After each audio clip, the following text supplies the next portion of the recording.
Hello and welcome to this edition of FYI Weekly, your official source for City of Greensboro news and information. During a special meeting, the Greensboro City Council approved a containment and cover option for Bingham Park and full remediation of the former Hampton School property. The decision followed public input and presentations from the Parks and Recreation Department, the city's Office of Sustainability and Resilience, and the North Carolina Department of Environmental Quality. They presented two possible options for remediating contaminated soil. The second option, which called for full remediation of both properties.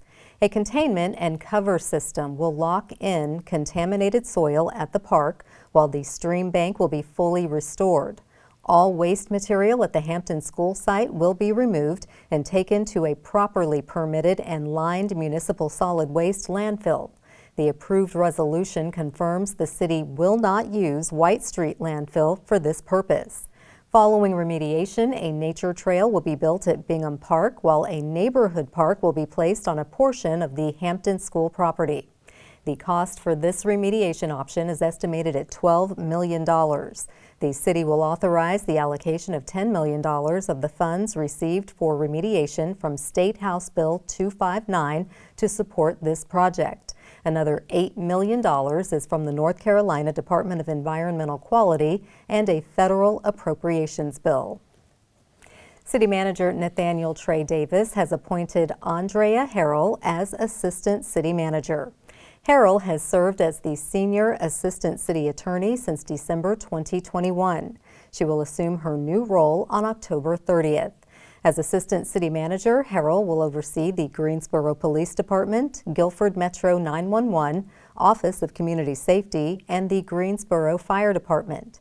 City Manager Davis said Ms. Harrell has the depth and breadth of public service leadership experience to excel in the executive office.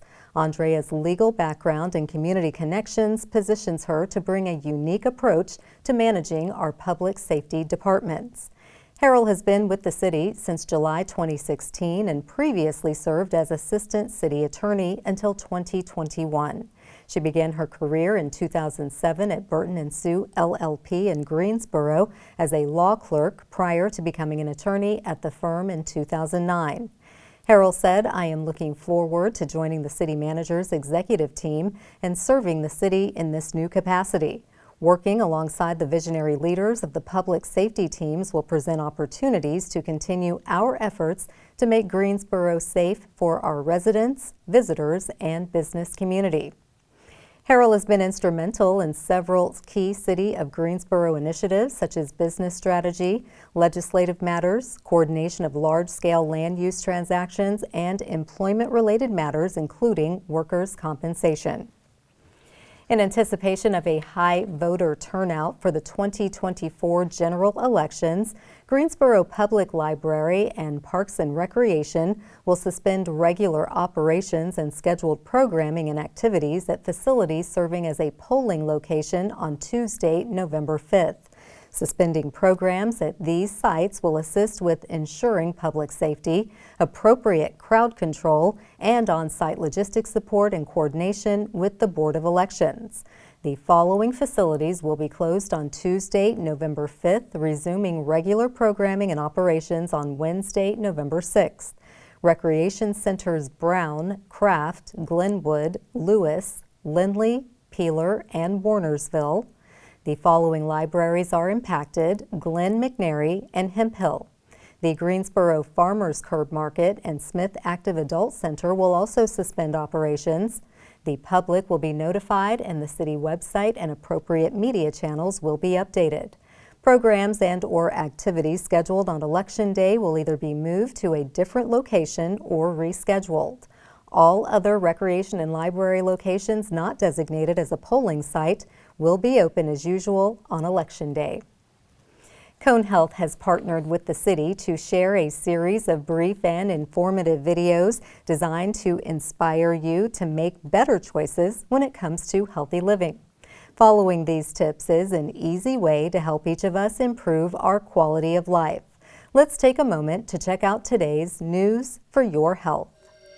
Well, the most common symptoms of major depression are a general change in mood to where a person is feeling much more sad or down or negative than usual, and a lack of just enjoyment in regular activities. Some people can tell you when they're feeling these things, but for a lot of people, the signs they may show will just be a change in their behavior, an outward change in how their mood is appearing to be when they're interacting with other people, but also changes in their self-care, in their activities of daily living, and changes in appetite and sleep schedule can sometimes be signs of depression as well.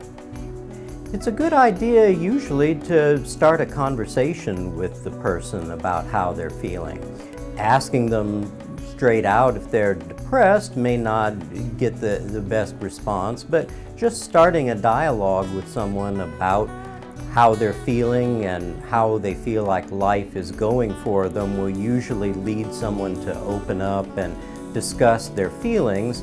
The sooner depression gets treated, the sooner the person can get back to their usual level of functioning. Depression is a very treatable condition, but the treatment takes usually at least weeks to sometimes months once a major depression is established to get a person really back to functioning.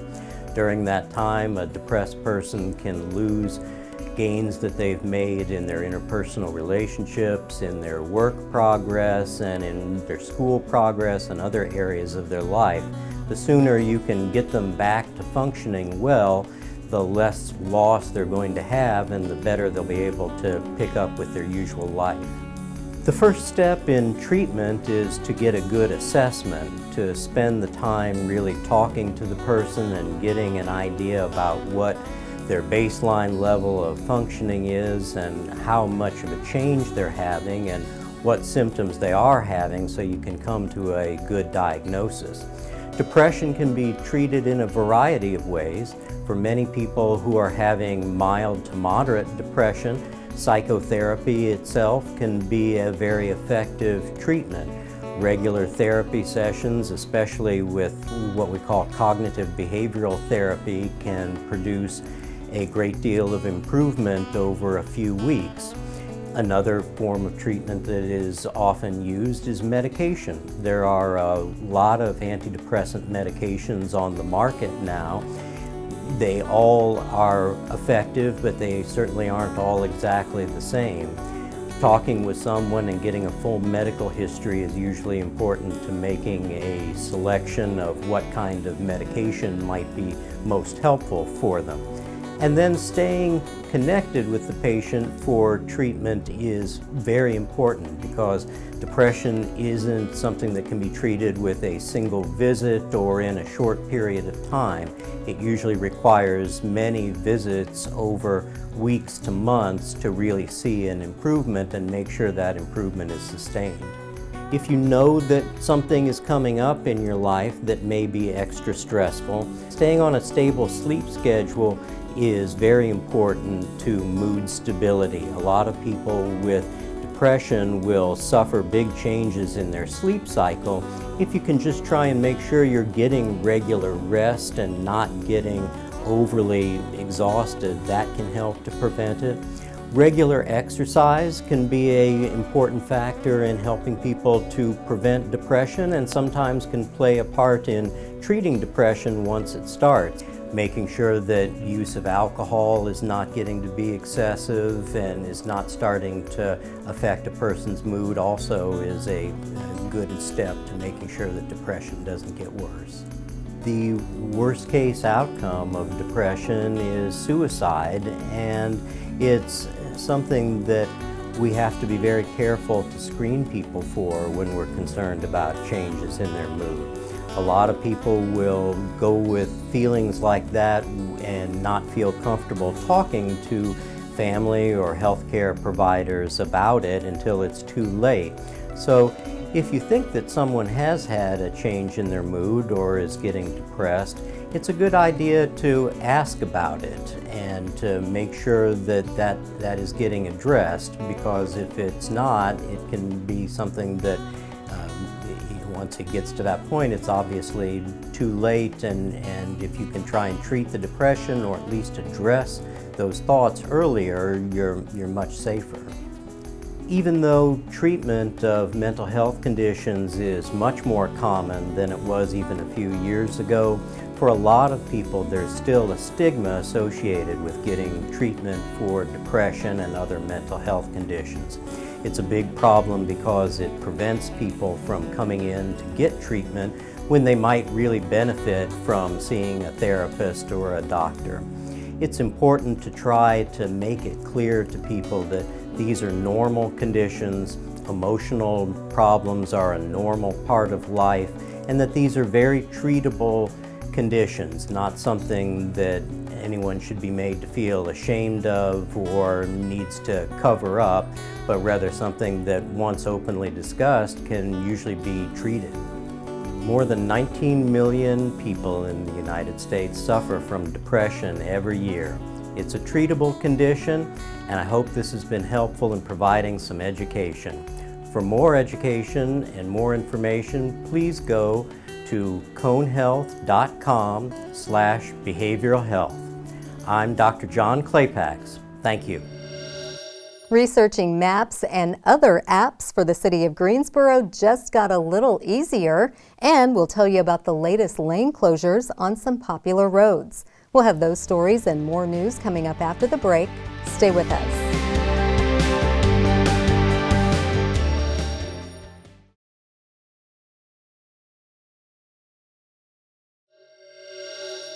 Welcome back. The city's Information Technology Department has upgraded the Maps and Applications page on Open Gate City, which is the open data platform. The new design links visitors to informative pages, including popular maps such as the city council districts, trails and greenways, and zoning districts. Upon accessing the page, users will find updated content and easier access to the city maps and data. Frequent users are encouraged to update bookmarks on their internet browsers prior to Saturday, November 30th. The city's IT department strives to find ways for technology to improve the lives of our residents while creating a sustainable and equitable community. It supports the city's economic growth objectives, improves public safety, enhances public services, and builds a sustainable future. The department also provides the necessary technological infrastructure so other city departments can deliver services efficiently and securely. For more information about the Open Data Portal, contact Geographic Systems Analyst Todd Hayes at 336-373-2289. If you are traveling along the following roads, expect occasional lane closures and delays from 7 a.m. to 4 p.m. each day until Friday, December 13th. Waterline rehabilitation work is taking place on Textile Drive from US 29 to Ball Street. Crews are also working on White Street from Phillips Avenue to East White Oak Church Road. Signs and traffic cones will be in place, and motorists are encouraged to use alternate routes to avoid the area. Dates and times may change due to the weather or last-minute changes in the work schedule. This project is part of the city's ongoing water rehabilitation program, which is funded by water and sewer rates.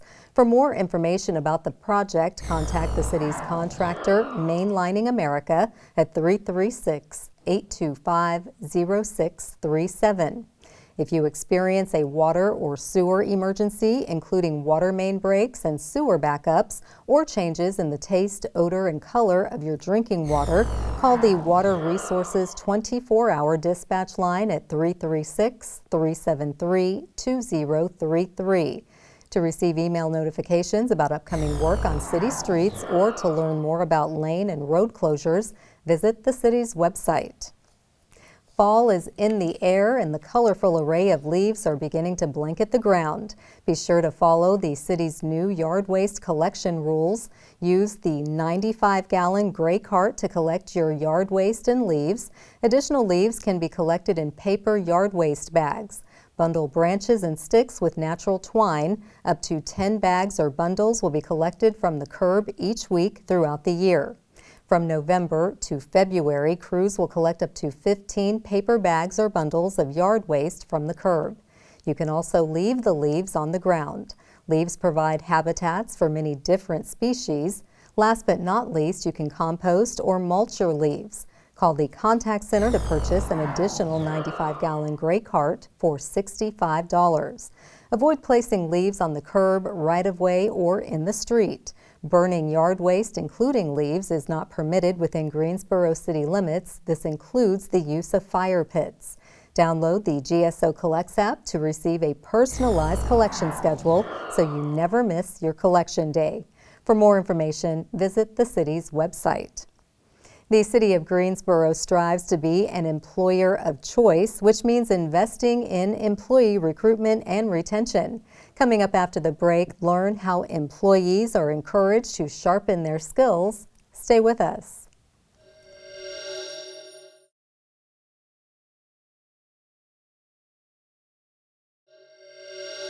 Welcome back to FYI Weekly. When you think of the benefits most employers offer their employees, training work teams to sharpen their skills might not come to mind. Joining me now to tell us about how the city's professional development programs operate is LaToya Harris. She is the Manager of Organizational Effectiveness and Development with the People and Culture Department. Hello, LaToya. Welcome to the show. Thank you for having me. Oh, I'm so glad to have you and love this topic because it is all about our employees. Yes. So for folks who aren't familiar, tell us about organizational effectiveness and development, the services your division provides our employees. Yes, so Organizational Effectiveness and Development is a very long name, so we shorten it by saying OED, okay. And we offer various services to our employees. We meet an employee from the time that they are onboarded with the city. We meet them at their new employee orientation. We make sure they receive all of the resources they need to come into the organization, feel comfortable, and do a great job on their first day all the way through their very first year and beyond. So that is one key piece that we do. We meet the new employees when they come. The second thing that we offer to our employees is development, and most of our trainings that we have for employees are available for any level of the organization. So we have things for employees that just came in, has only been here for 6 months to a year, all the way to when someone is ready to retire. We have programs for them. In addition to that, one thing that people don't realize that we do is we do team building for various work groups within our organization. We do workplace assessments, we go into their groups, we help them with process improvement, change management. So we have so many different things that we offer to the organization beyond just training and development. So we're here for that whole employee through their entire employee work cycle. Okay, well, given this broad spectrum that you offer and all of the different pockets that you are recognizing, in your opinion, what's the most significant contribution that you feel OED is impacting as it relates to the organization as a whole? I believe the most impactful thing that we do within the organization is being able to meet employees right where they are. Mm-hmm. We have some employees that come in every day, they love what they're doing, and they don't want to change a thing. They just want to be good at what they do. Whereas we have other employees that want to come in, they want to grow with the organization, they want to develop, they want to maybe increase their public speaking skills, learn how to write a resume, learn how to use a computer. So knowing that we can reach every single employee, no matter where they are, is the most impact that we have. And most recently, we had our very first professional development day where employees had an opportunity to come and take those very same classes. We gave them tips on doing interviews. We taught them about financial literacy. They learned about emotional intelligence. And we even had something for our executive leaders titled Future-Proof Leadership. So that was very exciting for our organization to have that ability to come, and it was free of charge. Fantastic. And if you're not taking advantage of it, it's really a missed opportunity. Absolutely. Because the city is investing in its employees. Mm-hmm. And as you say, meeting them where they are, but trying to grow them to where they want to be. Absolutely. Okay, so tell us about your role and what you enjoy the most about the work you do. Yes, so my role is a manager of a small team. It's only 6 of us. We have someone that works on our learning management system, which is called our LMS, which houses all of our online classes, our virtual classes, and our hybrid classes. And then we have trainers, and then we have someone else that works with our people and culture representatives, which is our decentralized HR function throughout the organization. So I manage a very small team, but we have a large variety of things that we do for the organization. And for me, the most important thing and what I love the very most is when we have employees come to our classes and they don't realize when they come in the impact it's going to have on them once they come to the class. So they may have came because their boss said you should sign up for this class, or maybe they just signed up because they saw a flyer and they didn't know, but when they leave that class and they realize they've learned a skill that's essential to their personal development or professional development, I love to see that. I call them the aha moments, and we see those a lot at our graduations from our programs. They've gone through 8 weeks, 11 weeks of programs. They come an hour, 2 hours, sometimes even 3 hours at a time, and then they graduate and they're like, oh my gosh, I did something. So I love to see that. Light bulbs popping up around the room. Okay, so before we run out of time, tell us about some programs that you are expecting to implement in the coming months. Yes, so we talked about we have various programs for different employees. We have something very new called our OED Alumni Network. So for our employees that have graduated through all of our programs, we're inviting them back and we're offering them very exclusive opportunities just as being a part of our graduating program. So they're going to be more involved in our planning. We're going to use them for some of our focus groups. We're even going to involve them in some of our teaching in some of our classes. So we're really excited to launch that this November, and it's going to be launched in our very new, it's called our Learning Lounge, which is an area designated just for learning for our employees. So we're inviting our alumni back. They're coming to our Learning Lounge, and we're going to have some very cool things for our alumni. So that's just one little sneak peek of many things that we have coming up in the future. I hope your guest speakers get to come to the Learning Lounge. Yes, yes. See what's going Everyone's on. invited, but alumni get first dibs. Yes, wonderful. Well, LaToya, you've got lots of great things going on, all of it geared towards our employees. Thank you for giving us a glimpse into the Organizational Effectiveness and Development Division. Do come back, give us updates on the lounge, give us updates on just other programs as they come through the year. Absolutely, thank you. Thank you. Stay tuned for some interesting and useful information about Greensboro as we tell you something about the city. That segment is coming up after the break. Stay with us.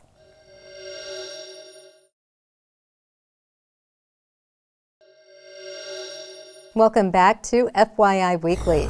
One way to stay informed about decisions that impact you and our city is by attending or tuning in to City Council meetings at 5:30 p.m. on the first and third Tuesday of the month. The fourth Tuesday is reserved for a meeting as needed. The City Council meetings take place in the Katie Dorsett Council Chamber on Level 2 of the Melvin Municipal Office Building located at 300 West Washington Street. The public is allowed in person, but only in a limited capacity. Those who choose not to be in the building can participate virtually. The Greensboro City Council meetings are broadcast right here on GTN. The meetings are also streamed live on the city's website and on Roku. To review the council meeting schedule and agendas, please visit the city's website. Here's an opportunity to learn a little something about the city. The U.S. Department of Housing and Urban Development has awarded the city of Greensboro a lead hazard reduction in healthy homes grant in the amount of $5 million. This will fund the remediation of deteriorated lead-based paint in up to 125 homes, as well as limited home repair services over the next 4 years. This project, which begins later this year, is available to income-qualified homeowners and affordable properties. The focus is on homes where children younger than 6 and/or pregnant women reside or frequently visit. It's important to note babies and toddlers are at high risk of developmental impacts from the effects of lead poisoning. To be placed on an interest list for lead remediation under this grant funding, send an email to the Greensboro Housing and Neighborhood Development Department. Include your name, phone number, and email address. The city's ongoing Lead Safe Housing Grant Program has remediated nearly 1,100 homes in low-income areas since the early 2000s.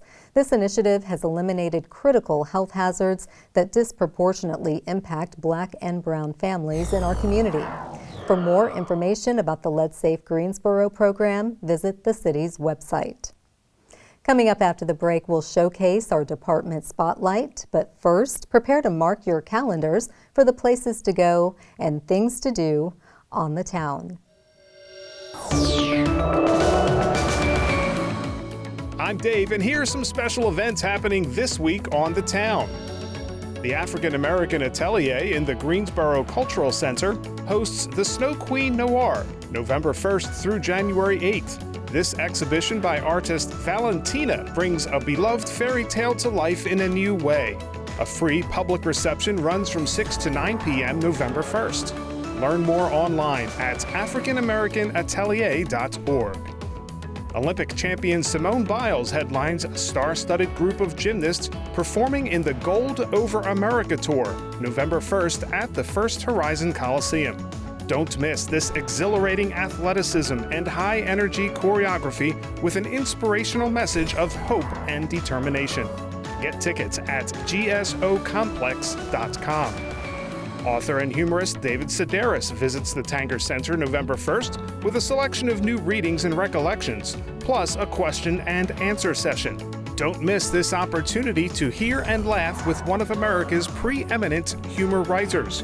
Learn more and get tickets online at tangercenter.com. Grab your family and friends and head to Rolling Roads Park November 2nd for a community drain marker and stream cleanup event. City staff will lead and equip volunteers as they replace neighborhood drain markers and clean up the nearby stream. Register on the city's website at greensboro-nc.gov. Stay tuned to FYI Weekly for more happenings on the town.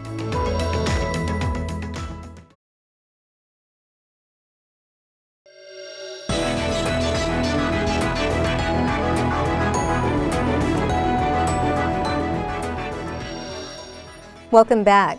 The City of Greensboro has more than 20 departments and several divisions committed to serving you, our residents and visitors. Let's go behind the scenes in our department spotlight. The Greensboro Parks and Recreation Department has reopened the newly renovated Robert F. Mayer Park located at 135 Post Street. This included a ribbon-cutting ceremony on Friday, October 25th. Located in an area with majority student housing near the University of North Carolina at Greensboro, the park originally featured a playground, basketball court, picnic shelter, and a tennis court. Based on recent demographic information and feedback from the community, the city renovated the space to add a small dog park, adult fitness equipment, a grill and chill area, plus a garden with hammocks. A new sidewalk has been installed from Granite Street to Post Street, winding through the park to better connect the community. Coming up after the break is our Way to Go GSO shout out. Stay with us.